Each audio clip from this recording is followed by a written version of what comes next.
ọwọ́ ti tẹ Wolii Ajayi tó fipá bá akẹ́kọ̀ọ́ Fasiti Ìpínlẹ̀ Ekiti sùn.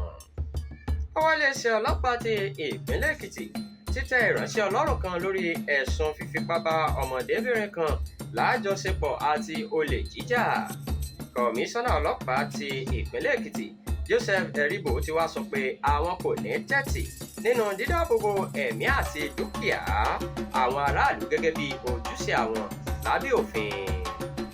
Eribo sọ̀rọ̀ yìí níbi ìpàdé kan tí wọ́n ṣe ní gbọ̀ngàn iléeṣẹ́ ọlọ́pàá nípínlẹ̀ náà ní òpópónà èyí lórí àwọn iṣẹ́ takuntakun tí wọ́n ti pèsè látẹ̀yìnwá. Gẹ́gẹ́ bí ó ti wí, ó ní wọ́n ti kọ́kọ́ fi ìròyìn olè jíjà kan tó iléeṣẹ́ ọlọ́pàá létí ní ọjọ́ 11. Afurasí ọ̀hún sì jẹ́wọ́ wípé àwọn jí ọkọ̀ ayọ́kẹ́lẹ́ kan gbé tí àwọn sì ń gbé lọ fún ọ̀gá àwọn.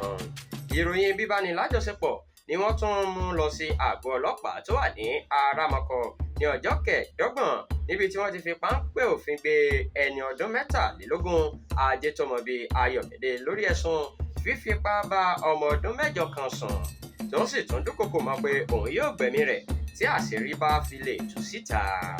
Kọmíṣánná ọlọ́pàá wá ní ìwádìí tí ń lọ lọ́wọ́ lórí ẹ̀sùn náà.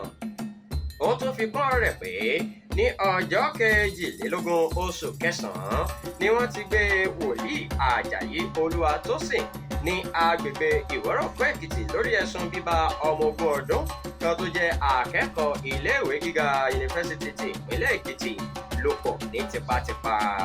Ó sọ síwájú pé ọwọ́ àwọn ọmọ iléeṣẹ́ ọlọ́pàá tẹ ọkùnrin méjì kan, Bọ́lájí Kazeem àti Isa Sikiru Lai, tí wọ́n sì ká ìbọn, ọta ìbọn àti àáké mọ́ wọn lọ́wọ́ nígbà tí wọ́n ń tú ẹrù wọn.